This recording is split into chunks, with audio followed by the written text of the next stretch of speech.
আসসালামু আলাইকুম ওইদিনীতে সকলকে স্বাগতম। আগামীকাল 17 জুন রোজ বুধবার ভয়াবহ ঘূর্ণিঝড় এবং দমকা হাওয়ার বজ্রপাত হওয়ার সম্ভাবনা রয়েছে। বাংলাদেশের কোন জায়গায় কোন জেলায় হওয়ার সম্ভাবনা রয়েছে আজকে আমি সেটি দেখাতে চলেছি আপনাদেরকে। আমরা চলে যাব সরাসরি ঢাকাতে। ঢাকাতে কত পার্সেন্ট, বাংলাদেশের ঢাকাতে কত পার্সেন্ট পানি হওয়ার সম্ভাবনা রয়েছে আগামী 17 তারিখ রোজ বুধবার 9টা থেকে পানি শুরু হওয়ার সম্ভাবনা আছে। 9টা থেকে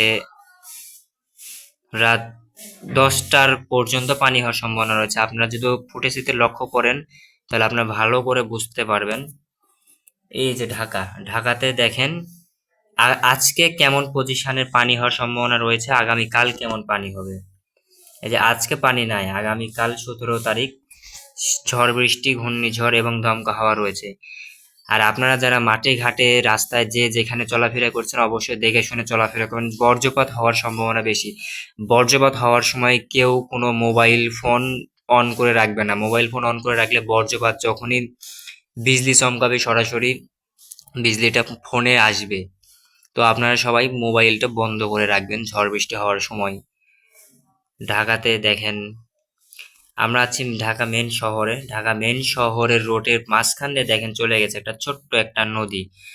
এই নদী থেকে ঘূর্ণিঝড়টা ওঠার সম্ভাবনা 99%। এই যে এখান থেকে ঘূর্ণিঝড় ওঠার সম্ভাবনা রয়েছে ঢাকা থেকে। আর আপনারা যারা আমার চ্যানেলে নতুন, এখনো আমার চ্যানেলটি সাবস্ক্রাইব করেনি, অবশ্যই আমার চ্যানেলটি সাবস্ক্রাইব করবেন। আজকে এই ছিল ঢাকার ভিডিও। আশা করি আপনাদের কাছে অনেক ভালো লেগেছে। আগামীকাল ঢাকাতে ঝড় বৃষ্টি এবং বজ্রপাত হওয়ার সম্ভাবনা রয়েছে, এটি আপনাদেরকে আমি জানালাম। আগামীকাল সকাল 9টা থেকে রাত্রি 10টা পর্যন্ত ঢাকাতে ঝড় বৃষ্টি এবং বজ্রপাত প্লাস দমকা হাওয়া হওয়ার সম্ভাবনা রয়েছে। তো আপনারা সবাই ভালো থাকবেন, সুস্থ থাকবেন।